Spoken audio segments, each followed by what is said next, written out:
I was writhing on the kitchen floor, my throat closing up from anaphylactic shock, when I heard my 17-year-old daughter's laughter echoing through the room. Emma was on FaceTime with her father, my ex-husband Marcus, and her words cut deeper than the poison coursing through my veins. "Dad, look at Mom squirming on the floor like a maggot." She giggled, holding her phone so he could see my agony. "Next time I'll add even more peanut powder. Once she's dead, no one can control what I do anymore, and all her money will be mine." The girl I'd raised, loved, and sacrificed everything for had just tried to murder me, and she was enjoying every second of watching me die. My name is Grace Sullivan, and at 42, I've built Sullivan Industries from the ground up into one of Seattle's most successful tech consulting firms. I'm known for my sharp business acumen and uncompromising standards, but nothing could have prepared me for this moment. The soup Emma had so lovingly prepared, claiming she'd made it herself as a surprise, was laced with peanut oil, something that could kill me within minutes. "Dad, I did exactly what you told me," Emma continued, her voice dripping with satisfaction. "I ground up peanuts into powder and stirred it right into the broth. She drank it all and even said it tasted good." Her cruel laughter filled the kitchen as I struggled to breathe. "When she's gone, I won't have to deal with her stupid rules anymore. I can finally come live with you and Grandma Thompson." My vision was blurring, but I could still hear every poisonous word. "Look at her rolling around." "Dad, doesn't she look pathetic? You should see her face. It's all swollen like a balloon." Emma's voice took on a mocking tone. "Don't worry. Tomorrow I know exactly what to tell everyone. I'll just say I fell asleep and didn't know about Mom's allergy. She's so stupid if I cry a little and apologize. She'll probably forgive me like she always does." The betrayal hit me harder than the anaphylaxis. This wasn't a teenage mistake or moment of anger. This was premeditated murder, planned with my ex-husband, Marcus, executed with cold calculation by the daughter I devoted my life to protecting. "Oh, and Dad, that watch you wanted, next month when she gives me my allowance, I'll buy it for you," Emma said, her voice sickeningly sweet. "She's so stingy with money. Even though she has millions, I wish she'd just die already and get it over with." My phone had been ringing incessantly, but Emma just glanced at it dismissively. The caller ID showed David Chen, my executive assistant. "Dad, it's that secretary calling again." Emma reported, "Don't answer it." Marcus's voice came through the speaker. "It'll be harder to explain." "Got it." "Dad." I listened in horror as father and daughter casually discussed how David was probably trying to seduce an older woman, how I was shameless for having a younger male assistant, calling me a desperate old cow chasing young grass.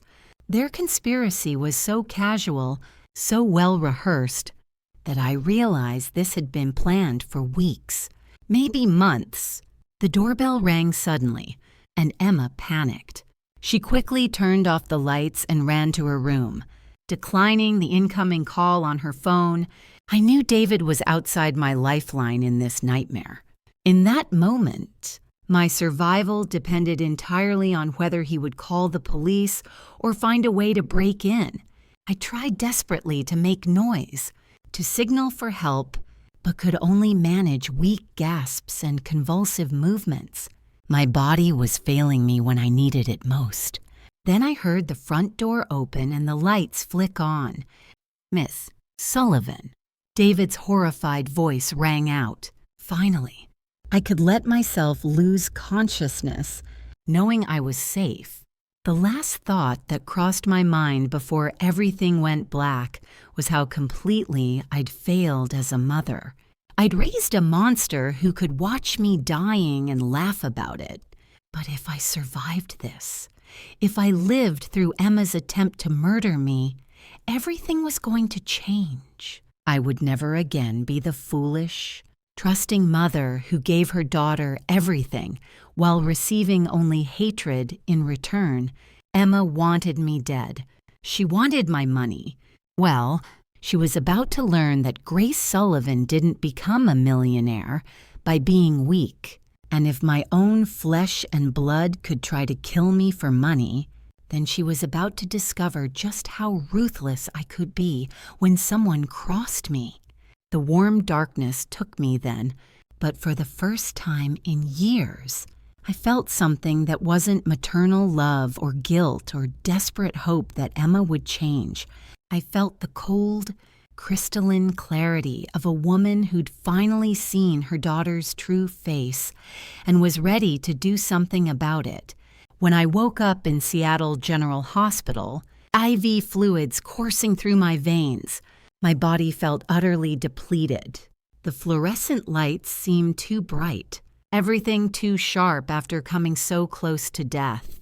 Every breath was a reminder that I'd almost lost everything, not to disease or accident, but to my own daughter's greed. "Mills, Sullivan, you're awake." David's relieved voice came from beside my bed, and I could see the exhaustion written across his features. He'd been here all night, hadn't he? I managed a weak nod, not yet ready to speak. The weight of what had happened pressed down on me like a physical force. Emma's laughter still echoed in my ears. Along with her casual discussion of my death with her father, the doctors said you had a severe allergic reaction. David explained, his voice carefully neutral, but I could hear the underlying tension. "They've given you epinephrine and antihistamines. Your vitals are stable now." He hesitated, clearly struggling with what to say next. "I've handled the urgent company matters, rescheduled your meetings for the next 2 weeks." Emma, the way he said her name told me everything I needed to know. She wasn't there when I arrived. David continued, his professional composure cracking slightly. The house was completely dark when I finally got inside, but I'd seen the lights on when I was driving up to the security gate.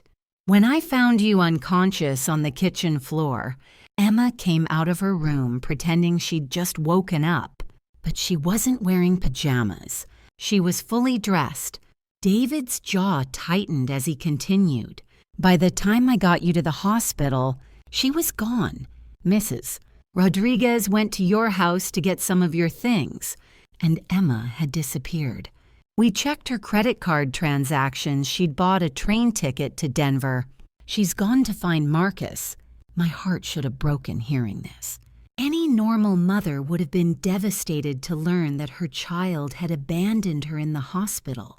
But all I felt was a cold, settling certainty that Emma had shown me exactly who she really was. "There's more," David said reluctantly. "Some of your designer handbags are missing from your closet. And that jewelry set you were planning to give as a corporate gift, it's gone too." So she'd robbed me and fled, like a common thief, except most thieves didn't try to murder their victims first. I took a shaky breath, testing my voice. When I spoke, the words came out hoarse but steady. "Call the police. I'm sorry." David looked startled, clearly hoping he'd misheard. "File a police report. Those items have receipts and documentation. Handle it." The business executive in me was already taking over, calculating moves and counter-moves. "I don't care if she's my biological daughter. I won't cover for attempted murder and theft."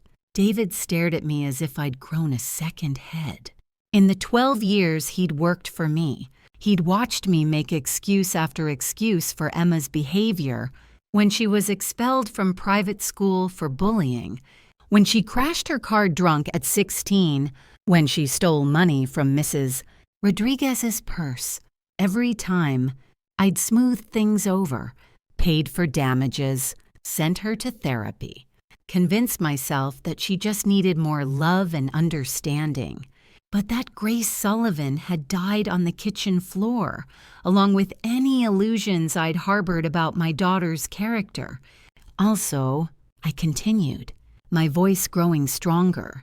I want you to find a way to recover the chat history between Emma and Marcus.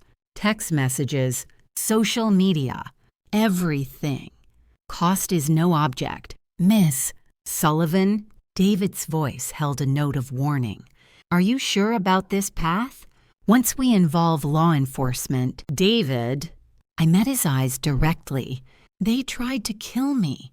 Emma put peanut powder in that soup, knowing it could cause anaphylactic shock. She stood there and watched me convulse on the floor while laughing about it with her father. They discussed my death like they were planning a weekend trip. The words tasted bitter, but saying them out loud made the reality concrete. When I was lying there dying, do you know what Emma said to Marcus? She said she wished I'd die already so she could inherit my money and live with him without anyone controlling her anymore. David's face went pale. Jesus Christ. Exactly. I settled back against my pillow, feeling more clear-headed than I had in years. For 17 years, I'd been making excuses for her behavior, blaming myself for the divorce, thinking if I just loved her enough, she'd change. Well, now I know the truth. She's not acting out because of trauma or teenage rebellion. She's a sociopath who sees me as nothing more than a bank account with an inconvenient pulse. When I didn't show mercy to business competitors who tried to destroy my company, I certainly wasn't going to spare someone who tried to murder me just because we shared DNA. Emma and Marcus have been taking from me, using me. For years, I continued. I always told myself it was just the cost of being a divorced mother, that I owed them something. Well, I don't owe anyone my life. From now on, they wouldn't get another penny. More than that, they were going to face consequences for what they'd done. Emma felt so close to her father and Grandma Thompson.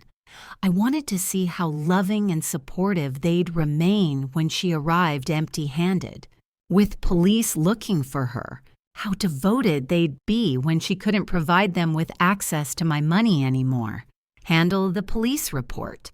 I told David, and David, thank you. If you hadn't come when you did, don't mention it. Mrs. Sullivan. His voice was gruff with emotion. I'm just glad you're okay. For what it's worth, I think you're making the right choice. What Emma did, he shook his head. That's not normal teenage behavior. That's criminal. After David left to handle the police report, I lay in the hospital bed staring at the ceiling. 17 years of motherhood. And this is what I had to show for it. A daughter who'd tried to murder me for money. And a son I barely knew because I'd lost custody in the divorce. But perhaps it wasn't too late to salvage something from the wreckage. Perhaps there was still time to learn who Grace Sullivan really was when she wasn't constantly making excuses for people who didn't deserve them.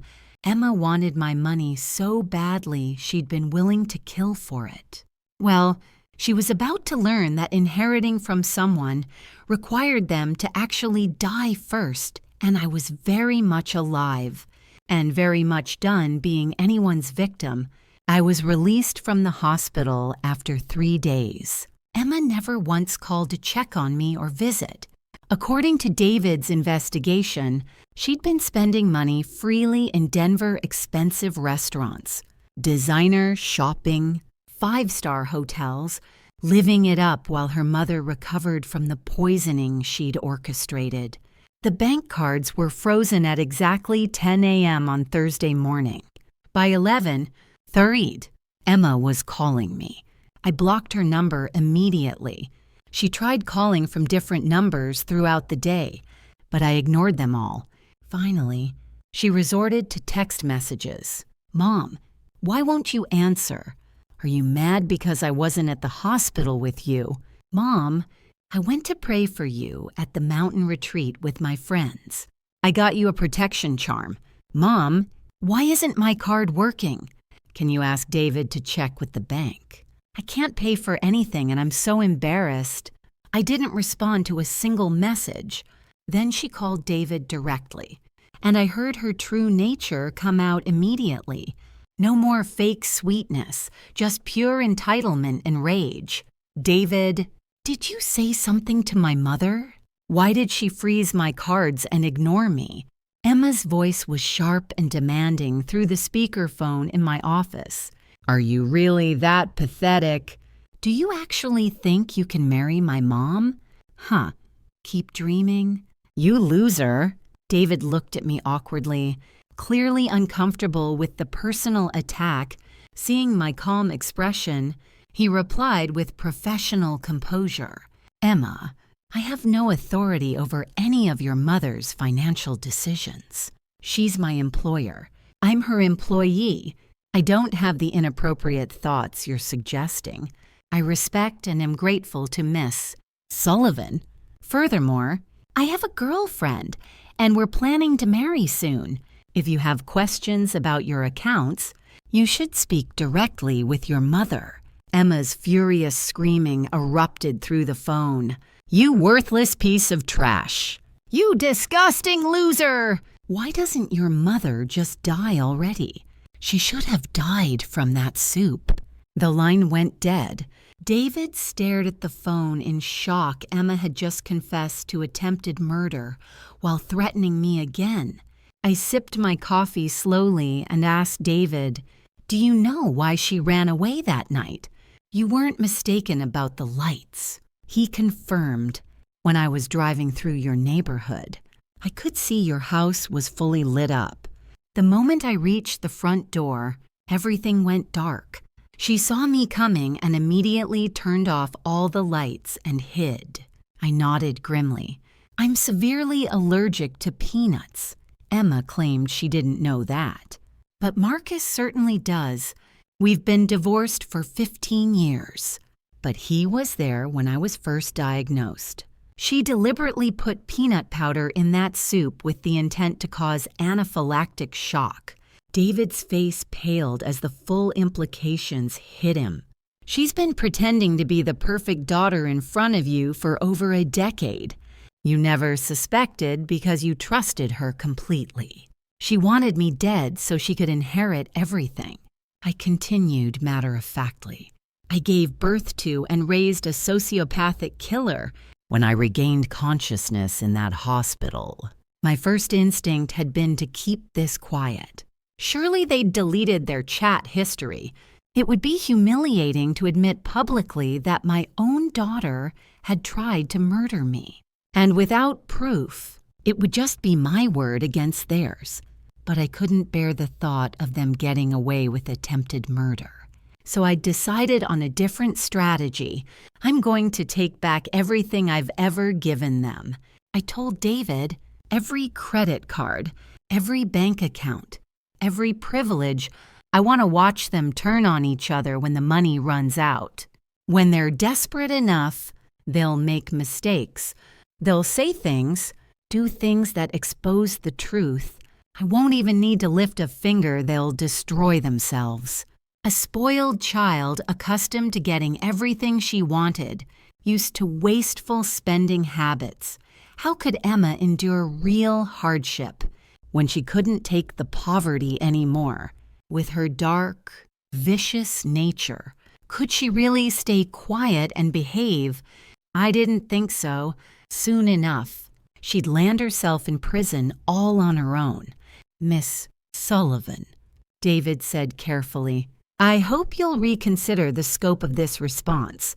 Emma is still just 17.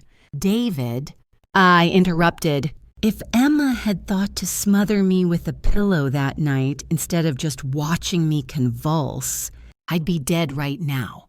My own daughter tried to murder me for money. The fact that she's 17 doesn't change the fact that she's a killer. I stood up and walked to my office window, looking out at the Seattle skyline I'd worked so hard to conquer. I'm not doing this for revenge. I'm doing this for justice. And to protect myself, because if I let this slide, what's to stop her from trying again?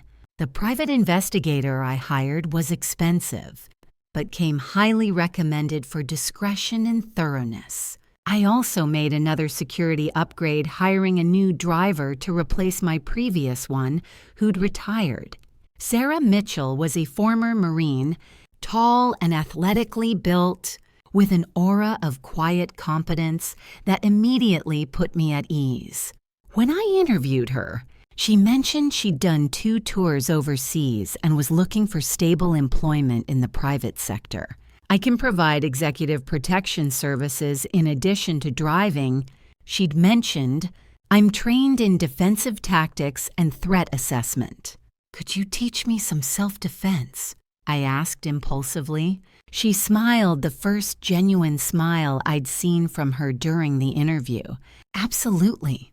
It's always smart for successful women to know how to protect themselves.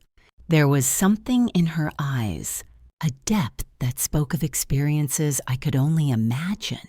She often wore a discreet medical alert bracelet and had faint scars on her hands that suggested she'd seen real combat. But she was professional and discreet, never volunteering information about her past. I found myself respecting her immediately. Sarah had survived things that would have broken most people, yet here she was, rebuilding her life with quiet determination. She reminded me that strength wasn't about never being hurt. It was about surviving the hurt and choosing to keep going. When do I start? She'd asked. Tomorrow. And Sarah, thank you. As I began rebuilding my life and security around me, I felt something I hadn't experienced in years, a sense of control over my own destiny. Emma thought she could manipulate me, steal from me, even kill me. She was about to learn that Grace Sullivan hadn't built a multi-million-dollar company by being anyone's victim. 2 weeks after Emma fled to Denver, I received an unexpected visitor. Not Emma. She was apparently busy making a spectacle of herself in Colorado, according to the private investigator's reports. My visitor was Ryan, my 18-year-old son whom I'd lost custody of 15 years ago. When David announced that Ryan Thompson was here to see me, I felt a complex mix of emotions I wasn't prepared for. The last time I'd seen Ryan, he was barely 3 years old, clinging to Marcus during our custody hearing. Since then, I'd been legally barred from contact. Marcus and his mother had made sure of that. Ryan entered my office hesitantly, and I was struck by how much he'd grown. He was tall and lean, with Marcus's dark hair but my blue eyes. He carried himself with a quiet reserve that seemed both mature and guarded. He didn't call me Mom, and I didn't rush to embrace him. Too much time and pain stood between us for that kind of reunion. Please, sit down, I said, gesturing to the chair across from my desk. Can I get you anything? Coffee. Water? Water would be nice. Thank you.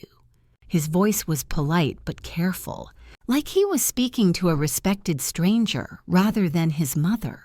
As I poured water from the pitcher on my sideboard, I studied him discreetly. He was nervous, his hands clasped tightly in his lap, shoulders slightly hunched as if expecting rejection. Whatever had brought him here, it had taken considerable courage. What can I do for you, Ryan? I asked gently, settling back in my chair. He was quiet for a long moment, seeming to gather his thoughts. When he finally spoke, his words came out in a rush. I want to go to college, but I don't have the money for tuition. College, of course. The thing Marcus had probably promised to pay for and then conveniently forgotten about when the bills came due. I got accepted to the University of Washington. Ryan continued, his voice gaining strength. I have good grades, and I qualify for some financial aid, but but it's not enough to cover everything. I know I don't have any right to ask you for anything after all these years, but I didn't know where else to turn. The bitter irony wasn't lost on me. Emma, who'd had every advantage I could provide, had tried to kill me for money she felt entitled to.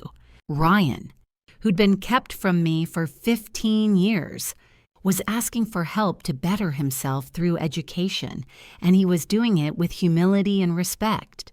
"How much do you need?" I asked directly. "Tuition is about $22,000 a year, and I figure I'd need maybe $12,000 for living expenses and books."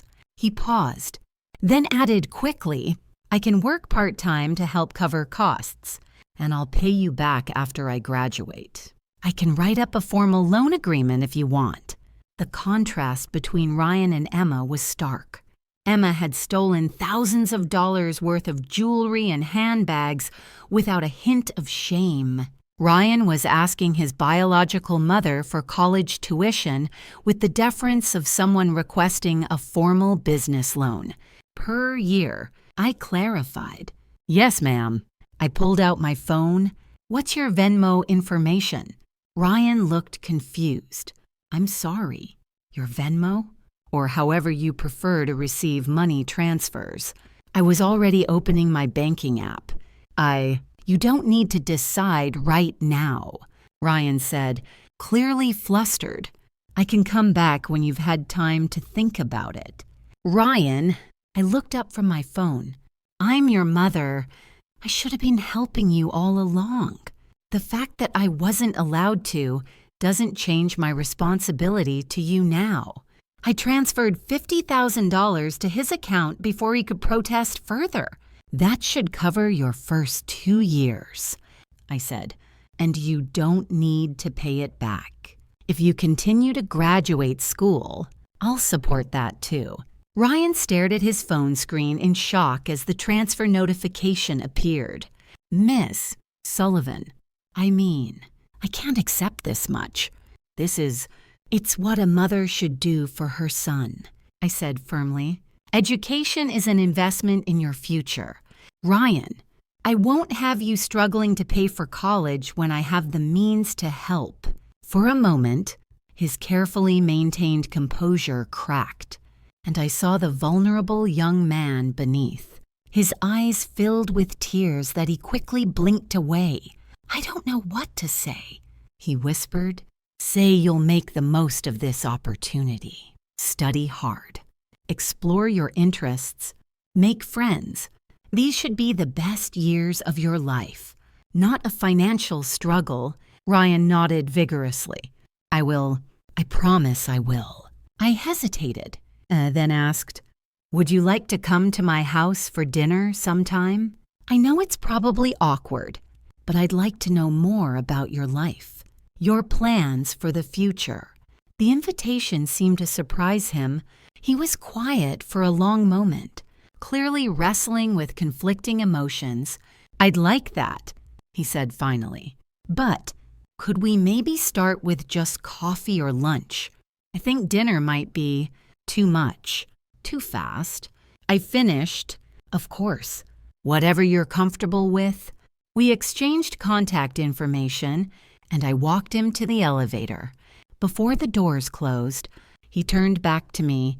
"Thank you," he said simply, "for believing in me.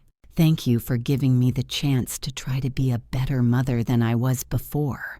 As the elevator doors closed, I felt something I hadn't experienced in years: hope. Not the desperate, delusional hope I'd clung to with Emma, but genuine optimism about the possibility of building a real relationship with my son. Ryan hadn't been poisoned by years of my failed parenting or Marcus's manipulation, at least not entirely.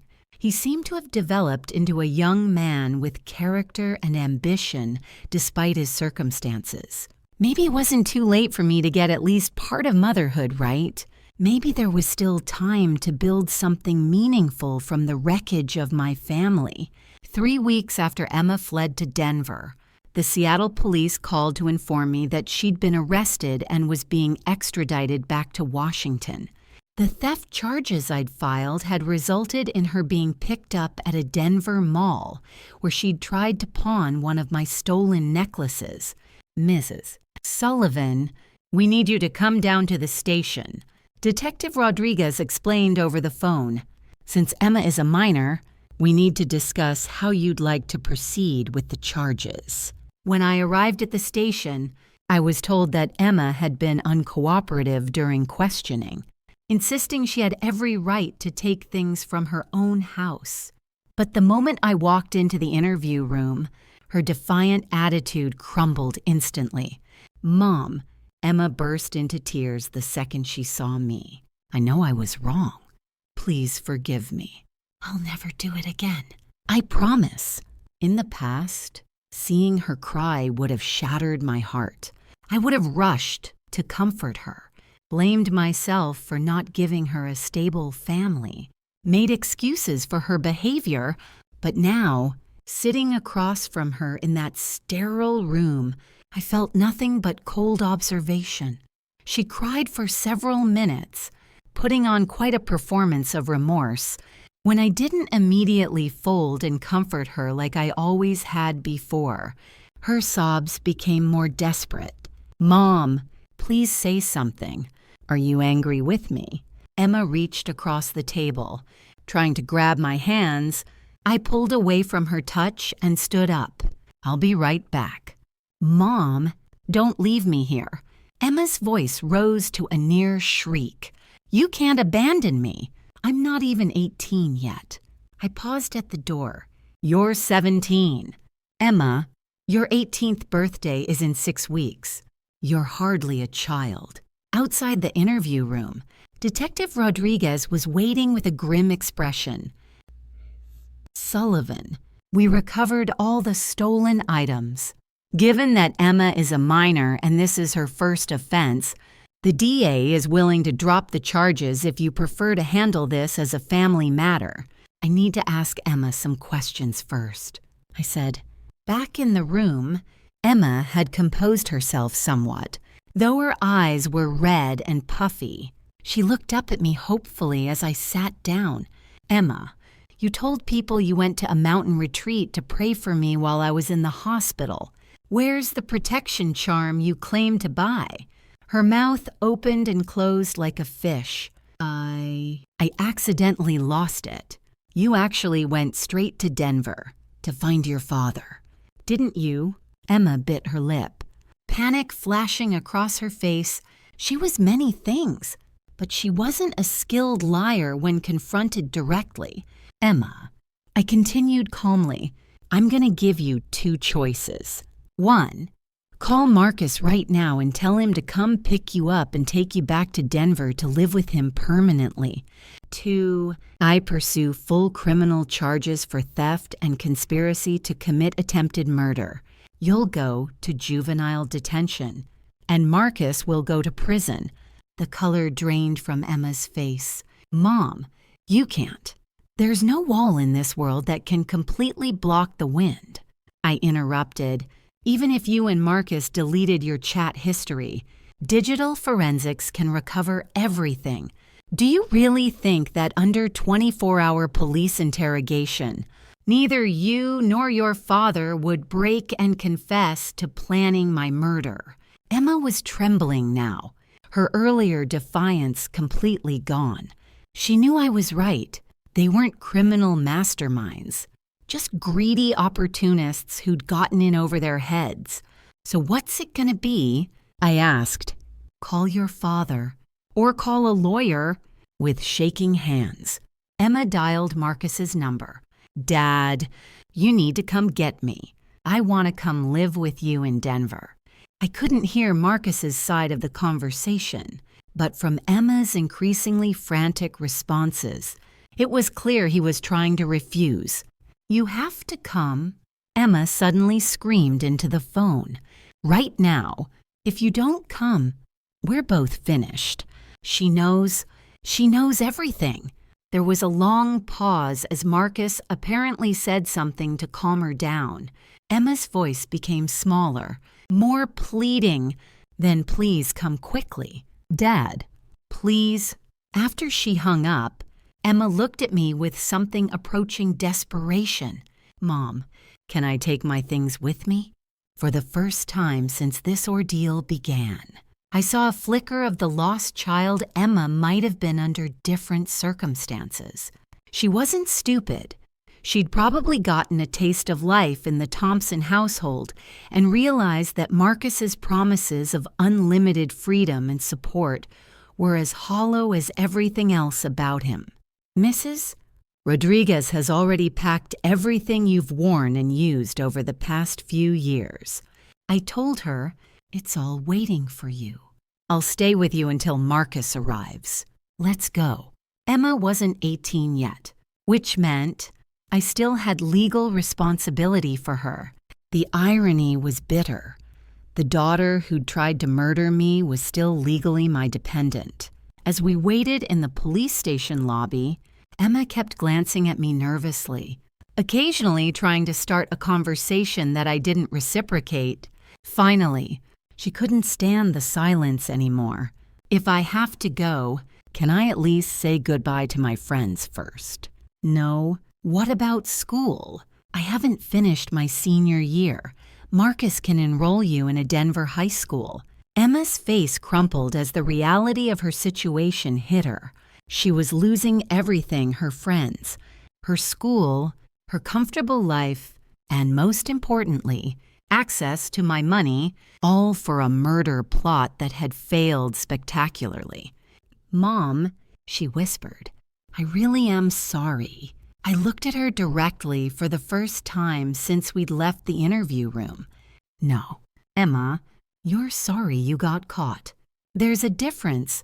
If you were truly sorry, you would have stayed to make sure I was okay after the poisoning. You would have called 911 yourself. You would have confessed immediately instead of fleeing the state with stolen jewelry. You're not sorry for trying to kill me. You're sorry that your plan didn't work." Emma opened her mouth to protest, but no words came. We both knew I was right. When Marcus finally arrived 4 hours later, he looked haggard and defeated. Gone was the smug confidence he'd had during our divorce proceedings 15 years earlier. He'd brought his mother with him, a woman I remembered as being fond of dramatic scenes and emotional manipulation. "Grace," Marcus started, but his mother cut him off immediately. "Grace Sullivan. Look at you now, such a big shot." The old woman cackled. "But Emma is the child you raised. How can you bear to make her suffer with us in Colorado? She won't be able to handle the hardship. I could send her to juvenile detention and Marcus to prison." I replied evenly, when my calm response made it clear that guilt trips wouldn't work. Grandma Thompson immediately sat down on the floor and began wailing. "I'm so miserable. This woman is trying to destroy our family. Grace, you're fine now. So why do you want to send my son to prison? You're a vicious, heartless woman. God will punish you." The same old routine: tears, drama, threats of divine retribution. I slapped Marcus across the face. He stared at me in shock, his hand going to his reddening cheek. I slapped him again. His mother stopped her performance and lunged at me. "You bitch! How dare you hit my son?" I caught her wrist and twisted it, sending her sprawling back to the floor where she belonged. She cried out in pain, but I felt no sympathy whatsoever. Marcus started toward his mother, then stopped, clearly afraid I'd hit him again. Grace, please calm down. Let's talk about this rationally. Now you want to talk civilly." I laughed coldly when your mother was screaming insults at me. "Why didn't you tell her to stop? You're a useless man." "Marcus, you were useless 15 years ago. You're useless now, and you'll be useless for the rest of your life. So what if I slapped you today? Even if I beat you half to death, you'd have to take it. I shoved the old woman away from me and sat down calmly, looking at Emma. I saw her cowering behind her father, finally understanding that the loving, forgiving mother she'd manipulated for years was gone forever. Huh? I laughed. When real trouble comes, Marcus, you'll run faster than she will. She'd be lucky if you don't use her as a human shield. After being physically confronted, Marcus finally agreed to sit down and discuss things properly. His mother didn't dare make another scene. Can we go to the courthouse now to file for guardianship transfer? I asked. Don't tell me you didn't bring the proper documentation. I have everything we need, Marcus replied sullenly. The process was surprisingly quick. I agreed to relinquish custody. Marcus accepted full responsibility for Emma, and Emma agreed to go with her father, with my legal connections expediting the paperwork. The guardianship transfer was completed within 2 hours. Before getting in Marcus's car, Emma ran over and grabbed my sleeve one last time. Mom, do you really not want me anymore? I pulled my arm free. In your eyes, I was a gullible fool who gave you everything you asked for. You hoped I'd die early so you could inherit my money.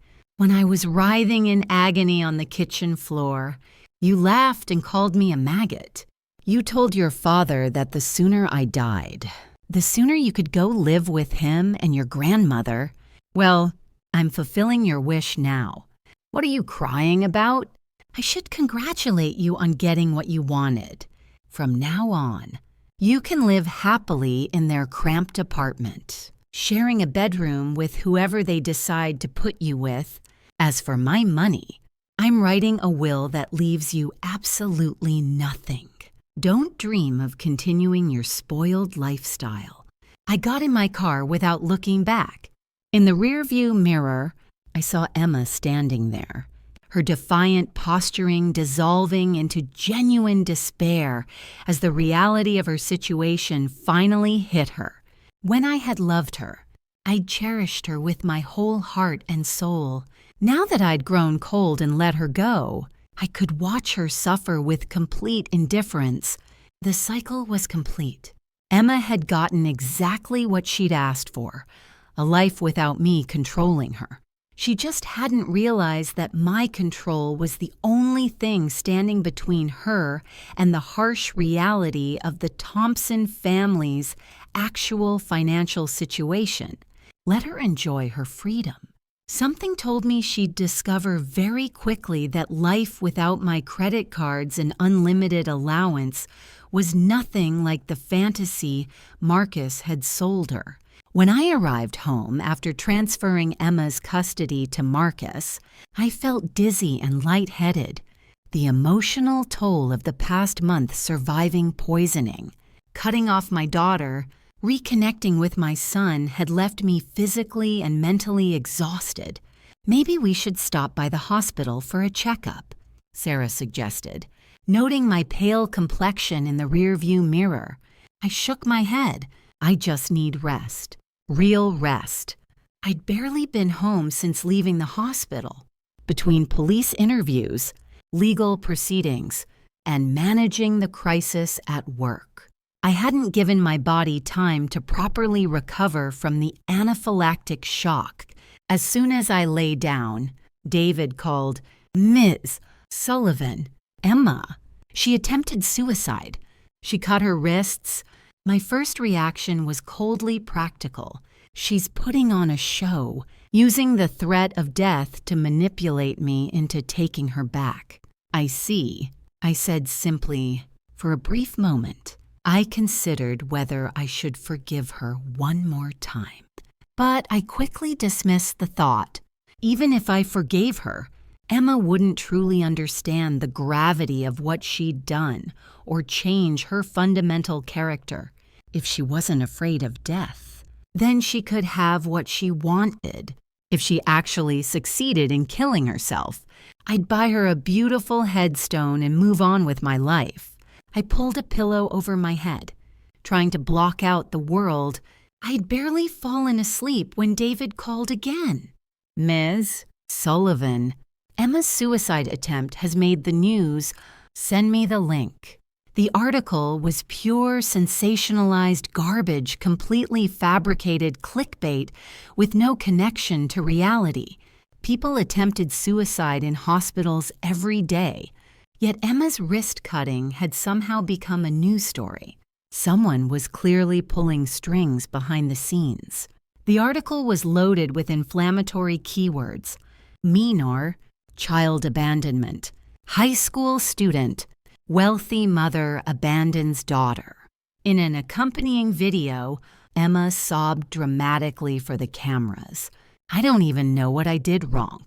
My mom suddenly decided she didn't want me anymore and kicked me out of the house. I have nowhere to go. No one who cares about me. The comments section was predictably vicious. What kind of monster abandons her own child? Rich people think they can just throw away their kids when they're inconvenient. Someone should expose this woman's identity. She doesn't deserve to have children. I scrolled through a few more comments before closing the video. Ms. Sullivan, should we issue a press statement to counter this narrative? No, I said calmly. Let her make all the noise she wants. The more chaos she creates, the more consequences she'll have to face herself. I'd called Marcus stupid before, and he'd refused to believe me. This ridiculous media stunt proved just how poor his judgment really was. Did he honestly think I had no way to respond? Did he believe I'd fold under public pressure from people who didn't know the first thing about what had really happened? I continued my normal routine: eating, sleeping, working as usual. Let them play their games. I was waiting for Emma's 18th birthday, at which point she'd no longer be a minor, and the legal landscape would shift dramatically in my favor. What I hadn't expected was for Ryan to send me a compressed file via email. When I opened it, I found myself looking at months of chat history between Marcus and Emma, every message, every conspiracy, every detail of their plot to murder me. The conversation started innocuously enough: Marcus asking about school, Emma complaining about my strict rules, but I could see how Marcus had gradually poisoned her mind against me, encouraging every resentment and feeding every grievance until Emma had become a weapon aimed at my heart. One message thread made my blood run cold. Marcus, your mom's allergic to peanuts. You know, severe allergy. Could put her in the hospital if she ate any. Emma, really? How severe? Marcus, anaphylactic shock. Could be fatal if she doesn't get treatment fast enough. Emma, interesting. Maybe I should make her some soup this weekend. Add some crushed peanuts for flavor. She'd never notice if I ground them up fine enough. The timestamp showed Emma had sent that message exactly 3 minutes after learning about my allergy. 3 minutes to decide to murder her own mother. Marcus, just be careful. Make sure there's no evidence. Emma, don't worry. Dad, I've got this. Soon we'll both be free of her controlling bullshit. And Rich, I sat in silence for a long time before forwarding the file to David. If Emma just makes a little noise with this media circus and then settles down, let it slide. I instructed, but if she keeps pushing, send this file to her and Marcus. Let them know that if they don't start behaving, I'm ready to send them both to prison for conspiracy to commit murder. I didn't ask Ryan how he'd obtained these messages, though I suspected he'd hacked into Marcus's devices during his recent visit to the Thompson house. The technical skills and moral courage it must have taken to gather this evidence. I was proud of him in a way I'd never been proud of Emma.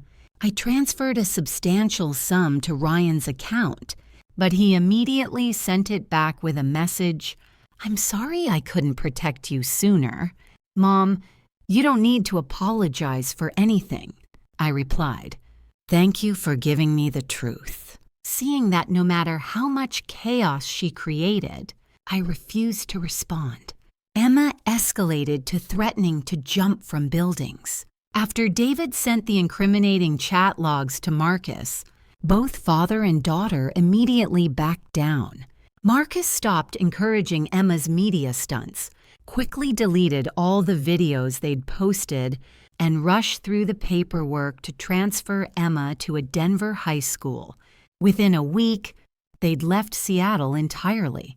The private investigator I'd hired sent me one final report, a comprehensive overview of life in the Thompson household. Marcus had remarried and had 2 more sons with his current wife, plus a daughter with his longtime mistress. Money was tight, space was limited, and Emma's arrival had created significant tension in an already unstable household. According to the report, Emma was struggling badly with the reality of her new life. She was sleeping on a pull-out couch in the living room, had no privacy, limited spending money, and was expected to help with household chores for the first time in her life. The pampered princess lifestyle I'd provided was gone forever. I should have felt vindicated, but instead I felt empty, hollow, like I'd won a war by burning down everything I'd once cared about. That evening, I sat in my home office looking out at the Seattle skyline and tried to process everything that had happened.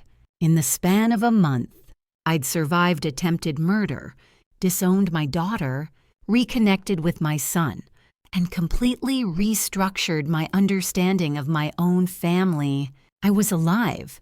I was free from Emma's manipulation, and I had a chance to build a real relationship with Ryan.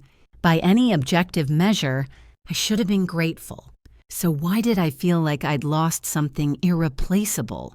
Maybe it was the death of the dream I'd carried for 17 years. The hope that Emma and I could have the loving mother-daughter relationship I'd always wanted. Maybe it was the recognition that my beautiful, charming daughter had always been a stranger to me, wearing a mask that hid her true nature. Or maybe it was simply grief for the mother I'd tried to be and the daughter I'd thought I was raising. But grief was a luxury I couldn't afford right now. I had a company to run, a son to get to know, and a life to rebuild. Emma had chosen her path when she put peanuts in my soup. Now she could live with the consequences. I closed my laptop and went to bed, determined to focus on the future rather than mourning the past. Tomorrow would be the first day of the rest of my life, a life free from toxic manipulation and false hope. And for the first time in years, that felt like something worth celebrating. 6 months passed. I threw myself into work, rebuilt my security systems, and slowly began to heal from the trauma of Emma's betrayal. The self-defense lessons with Sarah were helping not just physically, but mentally. Learning to protect myself gave me back a sense of control I hadn't realized I'd lost. Ryan and I had been meeting regularly for coffee or lunch, carefully building a relationship that had been fractured 15 years ago. He was studying computer science at University of Washington, maintaining a 3.8 GPA while working part-time at a tech startup. Everything about him spoke of determination and character. One afternoon in November, Ryan called with an unusual request. "Mom, I know this might sound weird, but would you like to come to my campus for a visit? There's a presentation I'm giving for my entrepreneurship class, and, I'd like you to be there if you're free." The word mom still felt tentative when he said it, like he was testing whether he had the right to claim me as his mother. But each time he used it, it sounded more natural. "I'd love to come," I said. surprised by how much the invitation meant to me. The presentation was on sustainable technology solutions for urban environments. Ryan stood at the front of a lecture hall filled with students and faculty, confidently explaining his research on solar-powered water purification systems for developing countries. As I watched him speak, articulate, passionate, brilliant, I felt a rush of maternal pride I hadn't experienced in years. This was what it was supposed to feel like to be a mother. Not the constant anxiety and disappointment I'd felt with Emma, but genuine admiration for the person your child had chosen to become. After his presentation, Ryan introduced me to his professors and classmates. This is my mom, Grace Sullivan. She's the CEO of Sullivan Industries. The pride in his voice was unmistakable, and I realized that despite everything, despite the divorce, the lost years, the distance between us, Ryan was proud to be my son. "Would you like to see my dorm room?" he asked as we walked across campus. Absolutely. His room was small but neat, filled with textbooks, computer equipment, and a few personal photos. On his desk was a framed picture I didn't recognize Ryan and me at a park when he was about 2 years old. Both of us smiling at the camera. "I've had that picture since I was little," he said.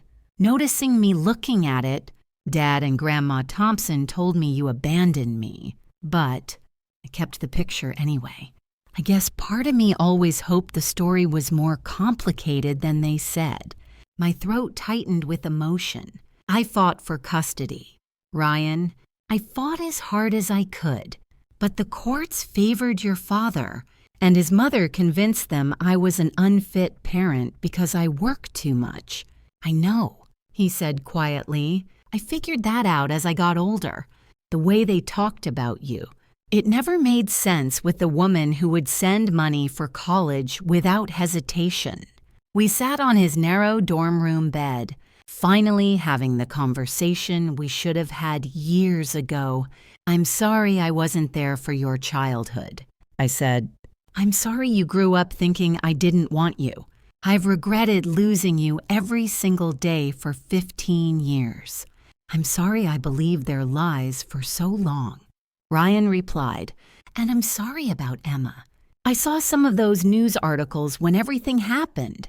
I know she tried to make you look like the villain." I was quiet for a moment, then asked, "Do you know why she really went to Denver?" Ryan nodded grimly. "I overheard Dad and Grandma Thompson talking about their plan when I visited last year. They were going to use Emma to get access to your money, then find a way to contest your will after you died. They thought if Emma could establish residency with them, she'd have a stronger case for inheriting everything." The casual way he said it made my blood run cold. They discussed this openly. Dad's not as smart as he thinks he is. Neither is Grandma Thompson. They genuinely believed Emma could manipulate you indefinitely, and that you'd never figure out what they were doing. They didn't count on Emma being too greedy and impatient to wait for a natural death. I said bitterly, or too stupid to cover her tracks properly. Ryan added, "Mom, what Emma did to you, that's not normal teenage rebellion. That's sociopathic behavior. You couldn't have prevented it or changed her." Hearing Ryan say that absolving me of the guilt I'd been carrying was more healing than months of therapy. "What about you?" I asked. "How did you turn out so different from her?" Ryan was quiet for a long moment. "I think it was because I had to fight for everything. Emma got everything handed to her, so she never learned the value of anything. I had to work for every scrap of approval, every opportunity. It made me appreciate what I had. Plus," he added with a slight smile, "I had that picture to remind me that someone had loved me once. Even if I couldn't remember it clearly, over the next few months, Ryan and I grew closer. He came to Seattle for Christmas break and stayed in my guest room, the room I'd prepared for him years ago, but never had the chance to use. We established new traditions, cooking breakfast together, watching old movies, talking about his classes and career goals. He was everything Emma had never been: grateful instead of entitled, thoughtful instead of selfish, ambitious instead of lazy. Most importantly, he seemed to genuinely enjoy spending time with me, not because he wanted something from me, but because he valued our relationship. One evening in January, as we sat by the fireplace in my living room, Ryan brought up a subject I'd been dreading. "Mom, have you heard anything about Emma lately?" I shook my head. I told the private investigator to stop surveillance once she turned 18. Whatever's happening in Denver is no longer my concern. "She's been trying to contact me," Ryan said carefully, "asking if I can talk to you about letting her come back." My stomach tightened. "What did you tell her?"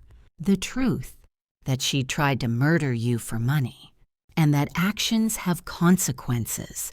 Ryan looked at me seriously. "But I wanted you to know she's apparently having a hard time adjusting to life without your financial support." "Good," I said flatly. "She wanted independence from my rules and control. Now she has it. I'm not asking you to forgive her." Ryan said quickly, "What she did was unforgivable. I just thought you should know she's starting to understand what she threw away." I was quiet for a long time, staring into the fire. Finally, I said, "Ryan, there's something I need you to understand. The Emma you remember as your sister, the one who played with you when you were little, who seemed sweet and charming, that person never really existed. She was a performance designed to get what she wanted. When she thought I was dying on that kitchen floor, she laughed and called me a maggot. That's who she really is underneath all the manipulation. I can't forgive that, and I won't pretend to, for the sake of family unity." Ryan nodded. "I understand. I just wanted you to have all the information. Thank you for telling me. But my answer would be the same even if she was homeless and starving. She made her choice when she put peanuts in my soup." A year later, Ryan graduated summa cum laude with a degree in computer science and a job offer from a prestigious tech company in San Francisco. At his graduation ceremony, I sat in the audience with tears of pride streaming down my face as he walked across the stage. "Thank you," he said to me afterward, as we celebrated at dinner, "for giving me the chance to focus on my studies instead of worrying about money, for believing in me when I didn't believe in myself. Thank you for giving me the chance to be a real mother." I replied, "For showing me what unconditional love actually looks like when it's reciprocated." As I watched Ryan start his career and build his own life, I realized something important. I hadn't failed as a mother. I'd failed with Emma because she was fundamentally incapable of genuine love or gratitude. But with Ryan, I was succeeding because he had the character and capacity for real relationships. Emma had tried to destroy me for money she felt entitled to. Instead, she'd freed me to build something authentic with the child who actually deserved my love and support. Sometimes the greatest gift someone can give you is showing you their true nature early enough for you to protect yourself. Emma had given me that gift. Even if she'd never intended to, I was finally free from manipulation, free from false hope, free from loving someone who saw me only as a resource to be exploited. And in that freedom, I'd found something I'd thought was lost forever. A real family, built on mutual respect and genuine affection rather than obligation and guilt. Ryan was my son in every way that mattered. Emma was a cautionary tale I'd survived, and that was exactly as it should be. Epilogue 5 years later. I received a wedding invitation in the mail. Ryan was marrying his college girlfriend. Sarah, not my driver, Sarah, but a brilliant engineer he'd met in grad school. The invitation was addressed to Grace Sullivan in elegant script, with a handwritten note at the bottom. "Mom, I can't imagine walking down that aisle without you there. You're the strongest woman I know, and I'm proud to be your son. Love, Ryan." As I held that invitation, I thought about the woman I'd been 5 years ago, desperately trying to love a daughter who saw me as an obstacle to wealth, nearly dying for my misplaced devotion. Now I was planning my son's wedding, watching him build a life filled with purpose and love. I was thriving professionally, secure in my relationships, and at peace with the choices I'd made. Emma had wanted my money badly enough to try to kill me for it. Instead, she'd lost everything: her inheritance, her family, her future. Last I'd heard through mutual acquaintances, she was working minimum wage jobs in Denver and struggling with addiction. I felt no satisfaction in her downfall, but I felt no sympathy either. She'd chosen her path when she put peanuts in my soup. Every consequence since then had been entirely of her own making. The daughter who'd tried to murder me was gone from my life forever. The son who'd honored me with his love and respect was about to start a family of his own. Sometimes you have to lose everything to find out what actually matters. And sometimes the people who try to destroy you end up freeing you instead. The end.